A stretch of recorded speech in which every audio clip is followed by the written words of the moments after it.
You turn on the TV. On the screen is the famous CNN anchor, a gray-haired man with a piercing gaze and an impeccable reputation. His name is Anderson Cooper. He earns $12 million a year telling you about wars and hurricanes, but few viewers wonder whose blood runs in his veins. His mother was Gloria Vanderbilt. In one interview, Cooper uttered a phrase that would send a chill down the spine of any normal person. He said, "Mom made it clear to me right away that there was no trust fund." Think about these words. The heir to the richest family in the history of the United States of America works for a salary because there is simply no inheritance. It evaporated, disappeared, dissolved into thin air. To understand the scale of this catastrophe, we need to rewind the tape back. Not 100 years, but to 1973. Vanderbilt University in Nashville. The first family reunion. In the hall, 120 direct descendants of the dynasty gather. Lawyers, journalists, housewives. They look at each other, and silence hangs in the air. Statistics are inexorable. Among the 120 people gathered in this room, there is not a single millionaire. This seems impossible. It contradicts the laws of physics and economics. Because their great-grandfather, Cornelius Vanderbilt, was not just rich, he owned the world. When he died in 1877, his fortune was estimated at $105 million. Today, this figure may seem modest, but let's translate it into the language of real purchasing power. Economists calculated Cornelius's fortune as a share of the US GDP at that time. If we apply this proportion to today, the dynasty founder's capital would amount to from $185 to $200 billion. This is more than Jeff Bezos has, more than Bill Gates. At the moment of Cornelius Vanderbilt's death, he had more money than was in the United States Treasury. If he wanted, he could have bought the entire government and rented out the White House. And so, just 48 years after his death, one of his direct heirs dies in a hotel room without money even to pay the bill. How did this happen? Where did the money go that would have been enough to build an aircraft carrier fleet or buy a small European country? Usually, empires collapse due to wars, due to revolutions, due to confiscations. But no one robbed the Vanderbilts. Their houses weren't burned by the Bolsheviks. Their accounts weren't frozen by the Nazis. They did it themselves. This is not a story of creation. This is a story of the most grandiose, cynical, and insane destruction of capital in human history. We will see how mansions worth tens of millions of dollars were demolished by bulldozers because no one wanted to pay for heating. We will see how pearl necklaces worth an entire city block were sold for next to nothing in pawn shops. The symbol of this fall was the sound that rang out at the corner of 5th Avenue and 57th Street in New York in 1926. It was the sound of a jackhammer. Workers were smashing the facade of the largest private home ever built on Manhattan. 130 rooms, walls of French limestone, floors of Italian marble. Cornelius Vanderbilt II's house stood for less than 40 years. It was destroyed to build a department store where tourists today buy expensive bags. The dust into which this palace turned, that is the metaphor for the entire dynasty. They thought they were building for centuries. They commissioned family crests, though they were sons of a ferryman. They married off their daughters to dukes, buying titles like livestock at a fair. They threw balls where one dinner cost as much as an ordinary worker earned in 10 years of life. This is a story of how greed turned into madness, and madness into poverty. But before we see the fall, we need to look into the eyes of the man who started it all, the man who hated luxury as much as his grandchildren would adore it. The man who couldn't write without mistakes, but could count every cent. We are heading to the beginning of the 19th century, to the port of New York, to where a young guy with hard fists and a complete lack of conscience is preparing to take this world by the throat. Welcome to the story of the vanished billions. The story of $200 billion began with a loan of $100. That was the exact amount 16-year-old Cornelius Vanderbilt borrowed from his mother, Phoebe Hand, on May 1st, 1810. With this money, he didn't buy stocks or land. He bought a flat-bottomed boat, a pirogue, to ferry people and goods from Staten Island to Manhattan. His mother set a condition.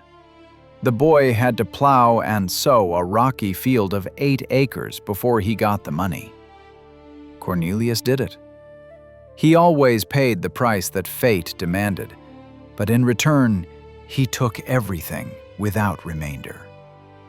Cornelius Vanderbilt, whom the world will remember by the nickname Commodore, was not a gentleman. He was a street fighter in an expensive frock coat. He was uneducated, rude, swore, and constantly chewed tobacco, spitting on the carpets. He wrote with monstrous grammatical errors, but he had a gift that couldn't be bought in any Ivy League university. The gift of seeing where the money lies, and a beastly grip to tear it from the throats of competitors. His strategy was simple and brutal. Dumping. If a competitor charged 25 cents for the ride, Vanderbilt lowered the price to 10. If the competitor lowered to 10, Vanderbilt carried for free, earning on the sale of food and drinks on board. He strangled competitors, drove them to bankruptcy, and then bought their ships for pennies. By 40, he became the king of the water. His steamboats plowed the Hudson and the Atlantic, but the true genius of the Commodore manifested when he turned almost 70. At an age when most people write wills and warm their feet by the fireplace, Vanderbilt performed the craziest pirouette in business history. He sold his fleet. He betrayed the element that made him rich because he saw the future. And that future stood on iron rails. Vanderbilt began buying railroads. He united scattered branches into a single powerful system, the New York Central. It was he who made trains arrive on schedule, not whenever the engineer felt like it. To understand his character, it's enough to recall one episode. When business partners tried to deceive him while he was on vacation in Europe, he didn't sue. He wrote them a short note. "Gentlemen, you tried to cheat me. I won't sue you because court is too long. I'll just ruin you." And he ruined them. At the same time, possessing a fortune exceeding the budgets of many countries, the Commodore himself lived remarkably modestly compared to what his descendants would arrange. His house on Washington Place, number 10, was solid, brick, but gloomy. No Italian marble, no golden toilets. The furniture was upholstered in stiff horsehair, not velvet. He knew the price of money and hated wastefulness. His attitude toward the family was tyrannical. His wife, Sophia, who bore him 13 children, he once forcibly placed in a psychiatric hospital just because she dared to object to moving to New York. He pulled her out only after 3 months, when he needed her to sign papers for the sale of land. He despised his sons, considering them weaklings. His eldest son, William Henry, he called a blockhead and a fool, publicly humiliating him until he turned 40. The Commodore believed only in strength and control. In January of 1877, Cornelius Vanderbilt lay on his deathbed. Doctors diagnosed him with a whole bouquet of diseases, from peritonitis to kidney failure. But even dying, he thought about preserving the empire. His heirs gathered in his room, awaiting the division of the $100 million pie. But the Commodore had one last surprise in store for them. He was obsessed with the idea that capital must remain indivisible. To divide the money meant to weaken the power. Therefore, he left 95% of the entire fortune, $90 million, to that very blockhead, William Henry. The other children received pitiful crumbs. The daughters got $500,000 each, a decent sum, but insulting compared to their brother's share. One of the sons, the epileptic Cornelius Jeremiah, committed suicide shortly after, never recovering from the shock and resentment. Dying, the Commodore was confident he had acted wisely. He created a financial monster and handed the leash to one pair of hands. He believed that such a concentration of resources would make the dynasty immortal. He overlooked only one thing. William Henry, raised in the shadow of the tyrant, was thrifty. But William Henry had his own children, and those children never saw their grandfather steering the ferry boat under cold rain. They saw only mountains of gold that seemed endless. The Commodore built a foundation of granite, but he didn't know that his grandsons were already preparing dynamite to blow up that foundation for a fireworks display. The old pirate closed his eyes, and the era of creation ended. The era of consumption began. The Commodore's son, William Henry Vanderbilt, died on the 8th of December, 1885. He collapsed onto the carpet in his office during a business meeting. He was 64 years old. In those 8 years that he managed the empire after his father's death, he accomplished the impossible. He doubled the family's fortune. 100 million turned into 200. In terms of modern money, that's about $400 billion. William Henry was the ideal guardian of the treasury, a workaholic who hated publicity.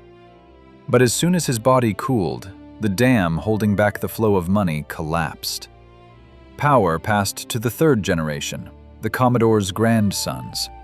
And unlike their grandfather, they never plowed rocky fields. Unlike their father, they did not sit over accounting books all night long. They were born at the top of Olympus and sincerely believed that this view belonged to them by right of birth. The era arrived that Mark Twain would call, with biting irony, the Gilded Age. Not golden, but precisely gilded. A thin layer of shine over rotten wood. And the Vanderbilts became the chief architects of this decoration. Instead of multiplying capital, they started a competition that went down in history as the Mansion Race.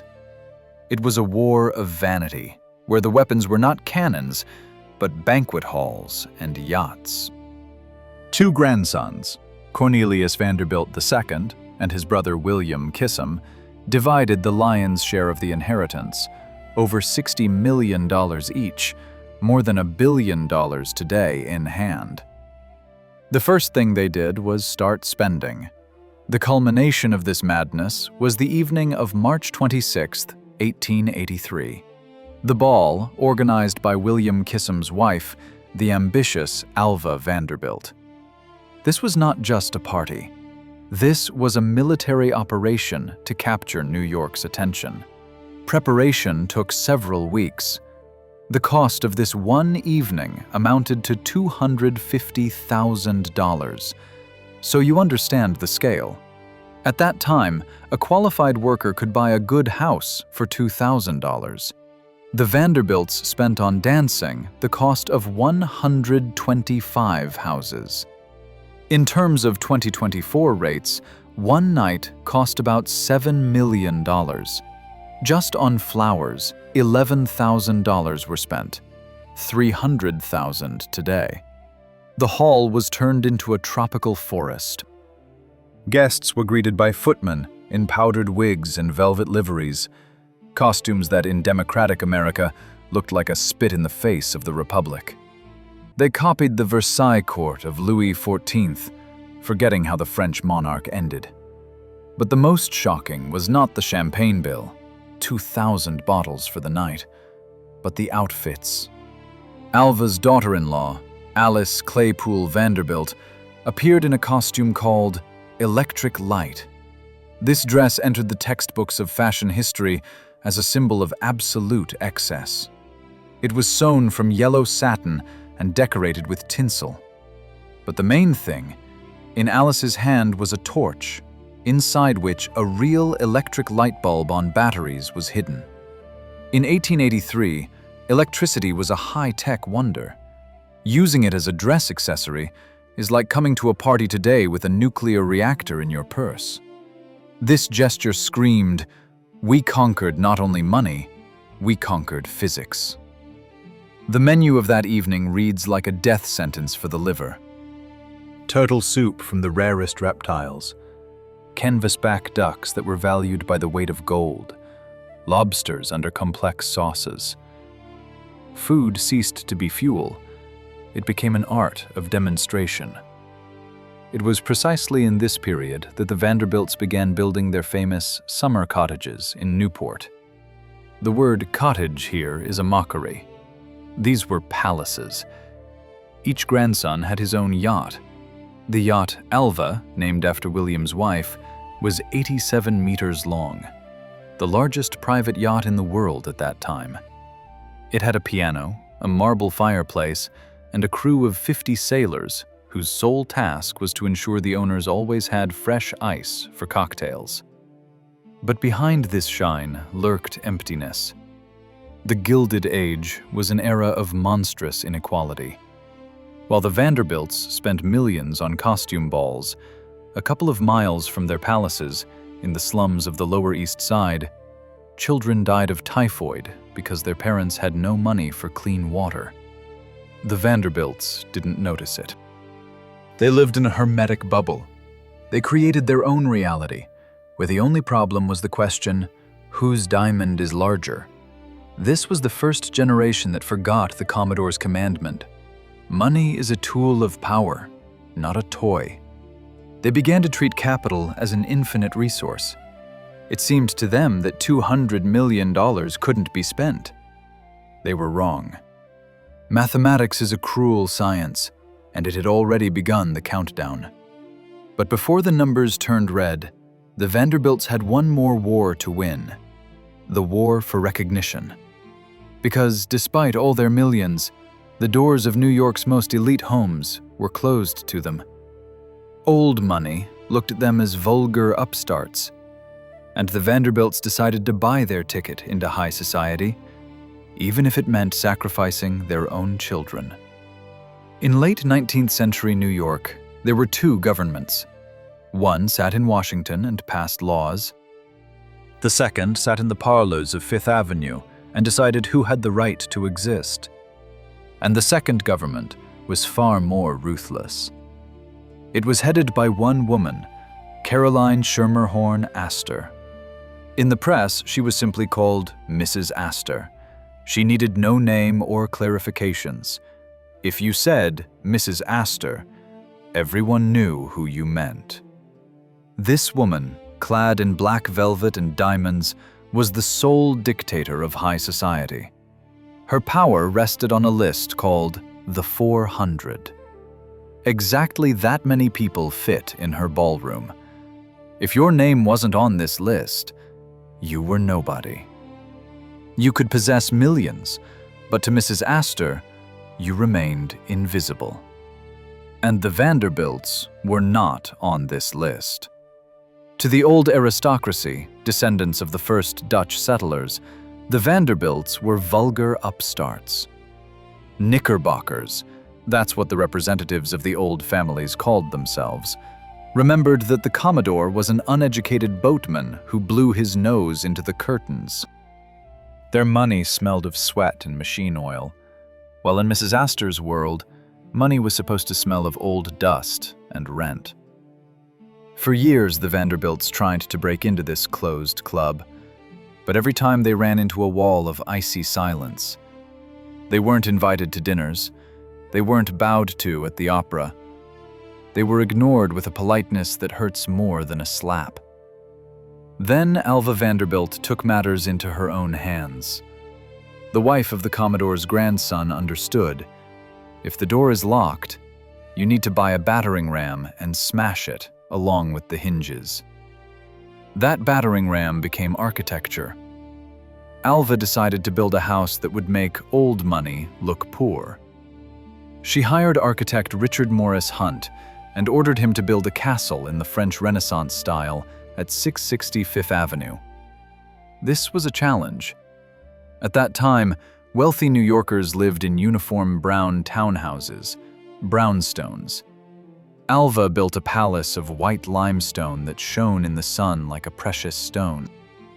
Petit Chateau became a slap to public taste, and at the same time, a magnet from which it was impossible to tear one's gaze. But walls alone were not victory. Alva needed a strategic maneuver, and she played a game worthy of Machiavelli. The occasion was that very legendary ball of 1883 we spoke about. The whole city buzzed in anticipation. Daughters of the most noble families prepared special dance numbers. One of them was young Carrie Astor, the daughter of that very impregnable Mrs. Astor. Carrie, along with her friends, rehearsed a complex dance called the Star Quadrille. And so, a few days before the ball, Alva struck. She spread a rumor, then officially confirmed. Unfortunately, young Miss Astor would not be able to attend the ball. The reason was formal and murderously polite. According to the etiquette of that time, the hostess of the house could not invite a girl whose mother had never paid a courtesy visit to that house. "I would gladly invite Miss Astor," Alva said, shrugging her shoulders. "But Mrs. Astor has never left a calling card for me. We are, essentially, unacquainted." This was checkmate. Young Carrie sobbed. She had been preparing for this ball for months. For her, missing this event was social death. A tragedy unfolded at home. The daughter begged her mother to swallow her pride. Mrs. Astor had no choice. She realized that the Vanderbilts had become too big to ignore. They had taken her daughter's happiness hostage. And so, on one cold spring day, Mrs. Astor's carriage stopped at the doors of the Vanderbilts' castle. A footman in a blue livery descended the steps. He held a silver tray in his hands. Onto the tray was placed a small cardboard card engraved with Mrs. Astor. This tiny piece of cardboard weighed more than all the gold in the Vanderbilts' vaults. It was an act of capitulation. The next day, Alva sent an invitation to Carrie Astor, and at the ball itself, Mrs. Astor appeared in person, thereby acknowledging the victory of new money. The Vanderbilts won. They became the kings of New York. But this victory became the beginning of their end, because the social war was replaced by an arms race in the realm of luxury.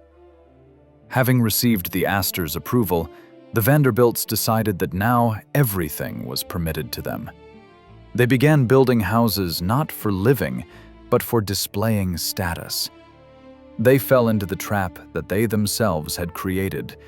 To remain at the top of the pyramid, headed by Mrs. Astor, they had to spend more and more. One palace replaced another. One yacht seemed too small compared to the neighbor's yacht. Having won the social war, they lost the war with common sense. They began spending capital not on assets, but on showing off. And the most terrible thing, they began trading their children to cement this success on an international level. The next chapter of their history would be written not in New York, but in the old, cold cathedrals of Europe, where love would be exchanged for a coat of arms, and a human life valued in pounds sterling. At the end of the 19th century, America began exporting a new kind of commodity to Europe. It was not cotton, not steel, and not grain. It was living people. History remembers them as dollar princesses. It sounds like the title of a Disney fairy tale, but in reality, it was one of the most cynical trade operations in human history. The scheme was simple to the point of disgust. On one side of the Atlantic sat British aristocrats. They had resounding titles, castles with 1,000 years of history, and family crests rooted in the times of the Crusades. But they had one problem. They were bankrupt. Their estates were falling apart, roofs were leaking, and land taxes were strangling the remnants of their fortunes. On the other side sat the Vanderbilts. They had so much money that they could burn it in fireplaces. But they lacked blue blood. In the eyes of the European elite, they remained grandsons of a ferryman. And then the market found a solution. Money in exchange for a title. The chief architect of the most high-profile deal of this era was again Alva Vanderbilt. Having conquered New York, she targeted Britain. She didn't need just a husband for her daughter. She needed the highest title that money could buy. Her choice fell on Charles Spencer Churchill, the 9th Duke of Marlborough. He was the owner of Blenheim Palace, the only non-royal house in England with the right to be called a palace. But Charles was as poor as a church mouse by the standards of his status. He urgently needed roof and heating repairs. The victim in this deal was Alva's daughter. Young, beautiful, and utterly unhappy, Consuelo Vanderbilt. Consuelo didn't want to be a duchess. She was secretly engaged to the American Winthrop Rutherford. It was true love, the kind written about in novels. But when Alva found out, she turned into a jailer. The mother locked her 18-year-old daughter in her room in the Newport mansion. Consuelo was forbidden to go out, write letters, or see friends. But the girl resisted. Then Alva played her last card. She announced that she was dying of a heart attack caused by her daughter's disobedience. The doctors, of course, were in cahoots, or simply intimidated. Alva issued an ultimatum. Either you marry the Duke, or I die, and my death will be on your conscience. The psychological abuse worked. The broken Consuelo agreed. The wedding took place on November 6, 1895, in St. Thomas's Church on Fifth Avenue. This was an event of planetary scale. A crowd of several thousand gathered on the street. Police struggled to hold back the crush of onlookers. Newspapers devoted their front pages to this event. But inside the church, the atmosphere was not of celebration, but of a funeral. Consuelo was 20 minutes late to the altar. Not because she was stuck in traffic, but because in the bride's room she sobbed so hard that the makeup artists couldn't hide the red spots on her face.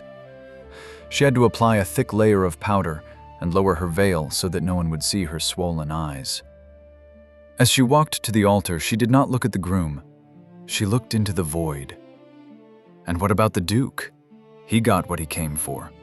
The marriage contract was drawn up with the precision of a bank agreement. Consuelo's dowry amounted to $2.5 million in New York Central Railroad stock.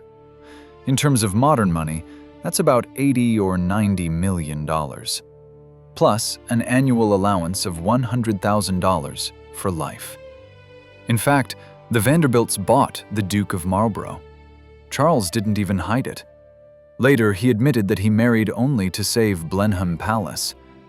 And he did save it. Vanderbilt money went toward restoring the halls, buying paintings, and updating the park. The irony of fate. Today, tourists visiting Blenheim admire its grandeur, unaware that every brick there was paid for with the tears of an American girl sold by her own mother. This marriage, of course, became a disaster. They were unhappy from the first day.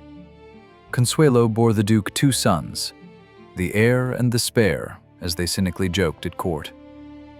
Having fulfilled her biological and financial duty, she and the Duke began living separately, and then divorced altogether, which was an unheard-of scandal for that time. Consuelo's wedding became the peak of the Vanderbilts' power. They proved that for their money, even the history of England could be bought. It seemed to them that they had achieved divine status. But it was precisely at this moment, as wedding marches played, that emptiness began to grow inside the family. Huge houses demanded huge sacrifices. And the next hero of our story would not be a person, but a house. The largest, most expensive, and loneliest house in America, which would drain the life from its inhabitants faster than any vampire.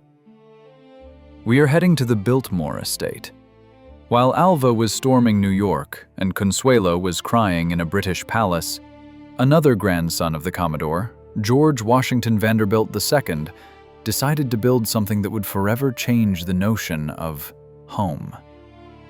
George was the black sheep of the family, an intellectual, introvert, a man who preferred books to people.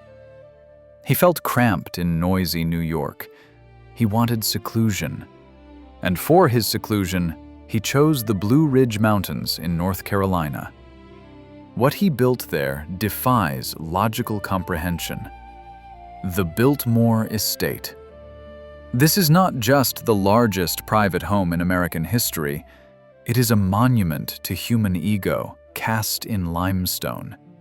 175,000 square feet, 4 acres of living space under one roof, 250 rooms, 35 bedrooms, 43 bathrooms, 65 fireplaces. To deliver materials to this wilderness, George had to build his own railroad 5 kilometers long. Thousands of workers toiled for 6 years, turning wild forest into a French chateau. Let's step inside. Imagine you are standing in the banquet hall. The ceiling rises 7 stories high. At the far end of the room is a triple fireplace so huge that a modern school bus could park inside it. Above the table hangs a chandelier weighing 3/4 of a ton. When George sat down to dine, even if he had guests, he seemed like an ant in this stone cathedral. The hall's acoustics were such that the clink of a fork against a plate echoed, underscoring the absolute, ringing silence. Biltmore was equipped with technologies that seemed like magic in 1895. Electricity, central heating, electric elevators, internal telephone system, fire suppression system. At a time when most Americans went to the outhouse and lit their homes with kerosene lamps, Vanderbilt lived in a time machine from the future. But this house was a monster that required constant feeding. For Biltmore to function, an army was needed. About 40 servants worked inside the house. Outside, in the gardens and on the farm, hundreds more. The life of the staff in the Vanderbilts' houses is a story in itself. They were an invisible caste. Architects designed the houses so that servants could move through secret corridors and staircases without catching the owner's eyes. A maid had to become invisible. If she accidentally bumped into the master in the hallway, she was obliged to turn to the wall and freeze until he passed. Their work was absurd in its detail. Footmen at Biltmore had to change liveries several times a day: morning uniform, daytime, evening formal. Newspapers for the master were ironed with a flat iron before serving, not for disinfection, but so the printing ink would dry and not stain the gentleman's fingers. Coins given as tips were washed beforehand. The Vanderbilts created a world where any of their whims was fulfilled before they even realized it. But this comfort had a downside. The house began to own its master. George Vanderbilt spent most of his inheritance on building and furnishing Biltmore. He snapped up Cardinal Richelieu's tapestries, Persian carpets, Dürer's engravings. He turned the house into a museum. But you can't live in museums. In them, you can only store exhibits. Biltmore was so enormous that there was no coziness in it. It was a golden cage, isolated from reality by thousands of hectares of forest. Guests who visited George often complained in letters that they felt oppressed there. The grandeur weighed on the psyche. This was the apotheosis of the architecture of power. But behind this grandeur lurked a financial black hole. Maintaining such an estate cost hundreds of thousands of dollars a year. These were money thrown into the furnace of 65 fireplaces. George thought his capital was endless. He was wrong. It was precisely in these cold, endless halls that what would destroy the dynasty faster than spending began to take root. Boredom, detachment from the world, a sense of impunity. When you have everything, you have nothing to strive for. When any of your whim is fulfilled by an invisible army of servants, you lose touch with reality. The next generation of Vanderbilts would no longer build, it would destroy. Not walls, but their own lives. We move to the darkest chapter of the history, to the moment when the brilliant facade cracked and rot began to crawl out. Alcohol, drugs, suicides, and scandals that would make even the most cynical reporters of that time blush. The Gilded Age was ending. The time of reckoning was coming. From the outside, the Vanderbilt Empire looked indestructible. Their palaces of limestone and marble were built to last millennia. But if the architecture was antique, the morality inside these walls began to rapidly decay. Money acts like a magnifying glass. If you are smart, money will make you a genius. If you are vicious, money will turn you into a monster. What doomed the Vanderbilts was that the fourth generation of heirs had no purpose left. They didn't need to work. They didn't need to study. Their surname opened any doors, and their checkbook closed any mouths. This impunity bred a new, terrible virus: total boredom. And boredom is the mother of all vices. The first crack in the perfect facade appeared as early as 1895, and it was made again by Alva Vanderbilt. She did the unthinkable. She filed for divorce from William Kissam. In the Victorian era, divorce was not just a scandal. It was a social nuclear bomb. People of their circle did not divorce. They lived in hatred, took mistresses, slept in different wings of their huge castles, but kept up appearances. Alva broke omerta. She publicly accused her husband of adultery. Newspapers savored the details. The myth of the divine family collapsed. It turned out that behind the walls of palaces reigned infidelity, lies, and cold calculation. But the divorce was just the flowers. The berries ripened when the Commodore's great-grandchildren grew up. The brightest example of rotting was Reginald Reggie Vanderbilt. You should remember this name because he is the father of Gloria and the grandfather of Anderson Cooper. Reginald was the archetype of a life burner. He inherited $15.5 million. In today's terms, about $350 million. A huge sum, but no longer what the grandfather had. The problem was that Reggie spent as if he had a printing press in the basement. His passions were cards, horses, and alcohol. He was a regular at underground casinos. In one night at the Green Bays, he could lose $70,000. That's the cost of 35 homes of ordinary Americans, squandered in a couple of hours amid the clink of crystal glasses. He wrote checks without looking at the account balance. But Reggie's main enemy was not poker, but the bottle. Vanderbilts of the Gilded Age drank a lot. Champagne for breakfast, wine for lunch, cognac for dinner. But Reggie turned it into a sport. By 40, he looked like an old man. His face was puffy, eyes cloudy. Doctors gave him diagnoses usually hidden behind euphemisms like nervous exhaustion. But the truth was in the medical record: cirrhosis of the liver. On September 4th, 1925, Reginald Vanderbilt died at his Sandy Point estate. He was only 45 years old. He literally killed himself with his own money. After opening the will, the terrible truth emerged. Of his fortune, only ruins remained. Most of the money went to pay off gambling debts and creditors.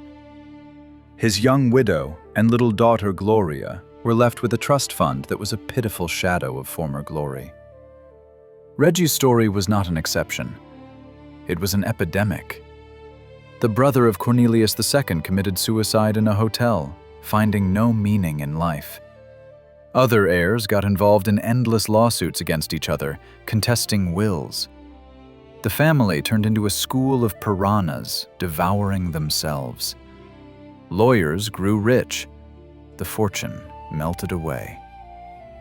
The Vanderbilts became heroes not of the financial chronicle, but of the society pages. Journalists wrote not about new railroads built by the family, but about who sleeps with whom and what they wore to the races. They lost the predator instinct that the Commodore had. The old pirate knew every nut and bolt in his locomotives. His great-grandchildren didn't even know the price of a ticket on their train. They became mere rentiers, parasitizing the body of the empire built by someone else. And while they amused themselves, the world around them was changing. Income tax was introduced, which hadn't existed before. The Great Depression loomed. The economy was becoming harsher. But the Vanderbilts kept dancing, convinced that the music would play forever. They didn't notice how they ended up on the edge of the abyss. And fate, as if mocking their carelessness, prepared a blow from which there was no buying off. A blow not from stock quotes, but from the icy waters of the North Atlantic. In the next part, we will see the point of no return, the moment when death came for one of the family's most brilliant representatives, and even all the gold in the world couldn't buy him a lifeboat. Fate has a dark sense of humor. Sometimes it gives a person a second chance, only to take their life with even greater cruelty. In April of 1912, 34-year-old Alfred Gwynne Vanderbilt, one of the family's richest and most popular members, was supposed to return from Europe to America. He had a ticket on the maiden voyage of the world's most luxurious liner. At the last moment, due to a whim of the weather or a business meeting, he canceled the trip. The liner was called Titanic. Alfred read about the ship's sinking in the morning newspapers, sitting in his London club. He thought he was born in a charmed shirt. He was wrong. Death had simply given him a 3-year reprieve. On May 7th, 1915, Alfred stood on the deck of another giant, the Lusitania. This was a time when World War I had already engulfed the world. The German embassy published a warning in New York newspapers. Any ships under the British flag in waters around England were targets. The notice was printed right next to the Lusitania sailing advertisement. But first-class passengers laughed. Sink the Lusitania? Impossible. She was the hound of the ocean. She was too fast for German submarines. Besides, it was a civilian vessel with women and children on board. Gentlemen don't wage war that way. The Vanderbilts were accustomed to rules being written for others. They believed their status served as an invisible force field. At 2:10 in the afternoon, when the liner was just a few miles from the Irish coast, the German submarine U-20 fired one torpedo. The impact was horrific. Then a second explosion followed. The coal dust detonated, or, according to other versions, a secret cargo of ammunition in the hold. The ship, which was a floating palace, instantly listed to the starboard side. Hell began. Electricity went out. Elevators with people inside got stuck between floors. Lifeboats from the port side could not be lowered due to the list. Those from starboard smashed against the hull. It was precisely in these 18 minutes, exactly how long the Lusitania took to sink, that the true essence of Alfred Vanderbilt was revealed. He was the heir to tens of millions. He was accustomed to servants tying his shoelaces. In any other situation, he could have bought a place in a lifeboat, bribed the sailors, used his name as a pass. But he did not do that. Survivors from the disaster later gave testimony. They saw Alfred on the boat deck. He was calm, as if at a reception in Newport. He wore a three-piece suit. Together with his valet, Ronald Denyer, he formed a human chain, helping women and children board the few surviving lifeboats. At that moment, a scene occurred that should enter history as the highest point of nobility and tragedy of this family. Alfred Gwynne Vanderbilt could not swim. He knew this. He looked at the black, icy water of the Atlantic and understood he had no chance. But when he saw a young woman with a child in her arms who had no life jacket, he removed his own. He did not just give away a piece of cork and canvas. He gave his life. He personally fastened the jacket on the woman, knowing that he was signing his own death warrant. "Find all the babies!" he shouted to his valet as the deck slipped from under his feet. The ship went under bow first. Alfred Vanderbilt disappeared in the whirlpool. His body was never found. The ocean didn't care what his last name was. A fortune in millions of dollars, railroad stocks, titles, mansions, all of it proved useless against physics and cold water. Alfred's death was not just a personal tragedy. It was the point of no return for the entire dynasty. Alfred was one of the few in the third generation who had business acumen. He managed the family business. He kept his hand on the pulse. With his death, the helm of the empire was left unmanned. Power passed to people who were not ready for the storms of the 20th century. On that day, May 7, 1915, the Vanderbilts lost not only a brother and a father, they lost confidence in tomorrow. The myth of their invulnerability was torpedoed. If the richest man on the ship can drown like a bum, it means money no longer protects. The family plunged into mourning, but this mourning was strange. Instead of uniting, they continued their race to the abyss. Alfred's death became a signal. Live for today, tomorrow may not come. And they began spending with double force, trying to drown the fear of the future in the clink of glasses. But the future was already at the doorstep, and it brought not torpedoes, but tax inspectors. Just 2 years after the Lusitania sank, the federal income tax was introduced in the US, which began devouring the fortunes of the rich. And then, 1929 arrived. The Great Depression. For the Vanderbilts, whose assets were invested in real estate, requiring colossal expenses, and in stocks that devalued, this became the beginning of the end. The mathematical curse came into effect. We move to the stage of collapse. We will see how palaces whose construction cost millions will be sold at scrap metal prices. The Vanderbilt Empire was not destroyed by Bolsheviks or competitors. It was destroyed by boring, inexorable accounting. In 1913, the 16th Amendment was added to the US Constitution. It gave the government the right to levy income tax. To the Commodore, this would have seemed like daylight robbery. In his time, he paid $0. But by the 1920s, the tax rate for the super-rich soared to the heavens, reaching 70% at peak moments. Suddenly, the terrible truth emerged. The Vanderbilts' palaces were not assets. They were liabilities. They were giant stone parasites sucking out money. Imagine a mansion on Fifth Avenue. To simply keep it alive, tons of coal were needed for heating, hundreds of thousands of dollars in property tax, and an army of 30 servants who needed salaries. Previously, these expenses were covered by dividends from railroads, but railroads ceased to be a monopoly. Cars, trucks, airplanes appeared. Profits fell, while costs to maintain the Versailles only grew.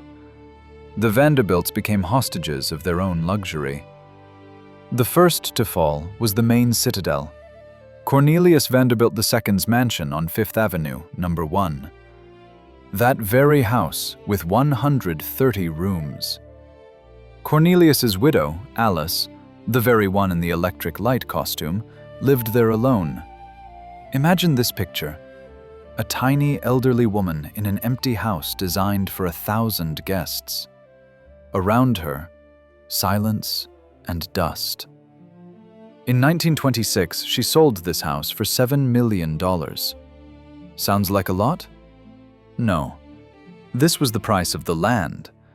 The house itself, a masterpiece of architecture filled with carvings, marble, and history, was valued at $0. The developer who bought the plot had no intention of living there. He needed space for a department store. For a week, New York residents watched a surreal spectacle. Workers smashed fireplaces brought from Italy by sea with sledgehammers. Bulldozers crushed walls painted by Europe's best artists. In a few days, America's largest private home turned into a mountain of construction debris. It was simply erased from the face of the earth as if it had never existed. This became the signal for mass flight. Heirs began frantically getting rid of real estate. The Idle Hour estate on Long Island was sold. The famous Marble House in Newport, which Alva built as a temple of feminism, was closed and the furniture covered with white sheets.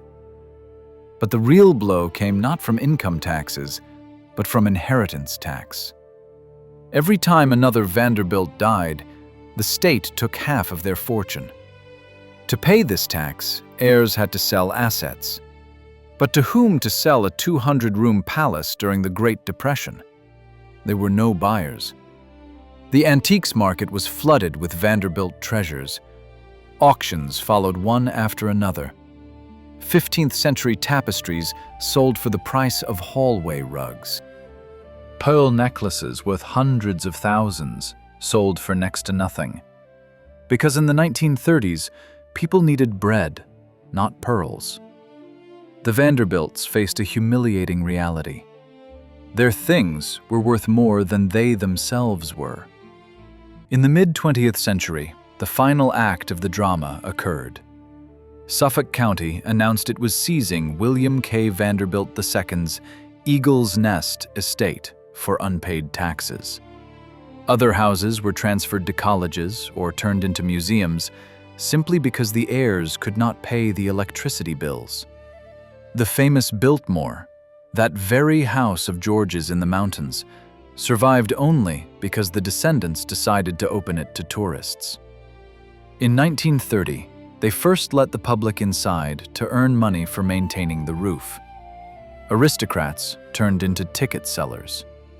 By the 1970s, when that very family reunion took place at Vanderbilt University, the process was complete.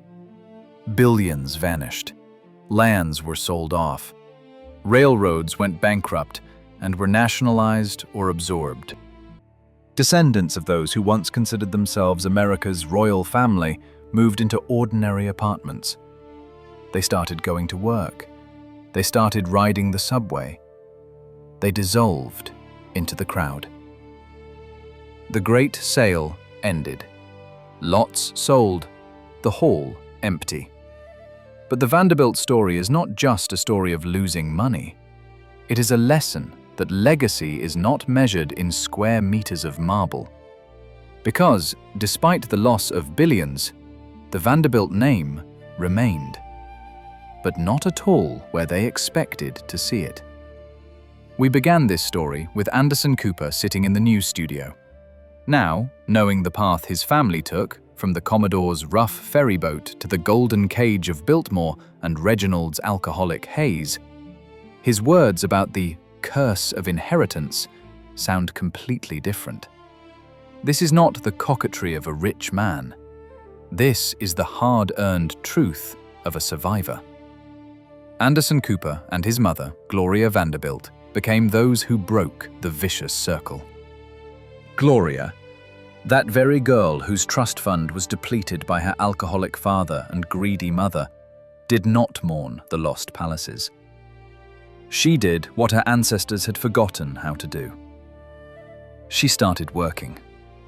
She created an empire of designer jeans, earning her own millions. Not on rent, not on clipping coupons, but on a real product. She told her son, "Money you earned yourself is freedom. Money given to you for nothing is cocaine. It kills your will." Today, if you look at the list of famous Americans, you will be surprised how many descendants of this dynasty are there. But none of them is an idle aristocrat. Timothy Oliphant, star of Hollywood westerns, is the Commodore's great-great-great-grandson.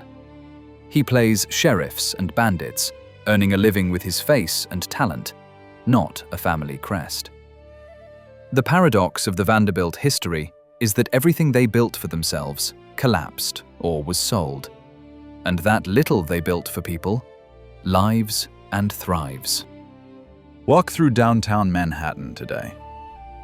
Enter Grand Central Terminal. This is a temple of transportation, built with Vanderbilt money and will. Raise your head. You will see the famous celestial ceiling with constellations. Look at the facade. There, high up, stands a bronze statue of Cornelius Vanderbilt. He looks south, down Park Avenue. Every day, 750,000 people pass through this station, more than the population of some countries. This is the living, pulsating heart of New York. The railroad empire vanished, stocks devalued, but the station stands. This is the only asset that truly survived the centuries because it was created not for one person's vanity, but for the benefit of millions. Let's go to Nashville, Tennessee. Vanderbilt University. Once, the Commodore, yielding to the persuasions of his second young wife, donated $1 million to its founding. For him, it was a trifle, 1% of his fortune. But today, this university is one of the world's most prestigious scientific centers. There, vaccines are developed, books are written, future leaders are trained. The palaces on which his grandson spent hundreds of millions turned into dust or attractions. And that single million invested in education yielded the richest harvest. This is a cruel lesson for any investor. Concrete crumbles. Knowledge is immortal. And what about the palaces themselves? Go to Newport. Enter The Breakers. Today, it is a museum. You can buy a ticket for $30 and walk through those very halls where the Vanderbilts once tried to play kings. But look closely. Now, crowds of tourists in shorts and backpacks walk these halls. They touch the railings, they take selfies against the tapestries. What was created as a symbol of exclusivity and inaccessibility became public domain. The Gilded Age wanted to fence itself off from the people with high walls. The irony is that now these walls exist only thanks to the money of that very people buying entrance tickets. Without tourists, the roof of the Breakers would collapse in a year. The Vanderbilt story is a perfect illustration of the law of conservation of energy in economics. $200 billion, in modern equivalent, did not disappear into nowhere. They were redistributed. They went to architects, jewelers, tailors, winemakers, and ultimately to the state through taxes. The Vanderbilts, unwittingly, financed the U.S. economy. They were a giant pump that sucked money from industry and dispersed it back into society through luxury. They burned 200 billion in one generation. This is the world record for financial suicide. But perhaps in this fall there is its own greatness. Anderson Cooper once said that he feels incredible lightness from having nothing to lose. He doesn't need to guard ruins. He doesn't need to live up to ghosts. When the last cent from the Commodore's inheritance was spent, the family finally became free. The curse ended when the money ran out. Let's return to the beginning. 1810, Staten Island. A 16-year-old boy borrows $100 from his mother to buy a boat.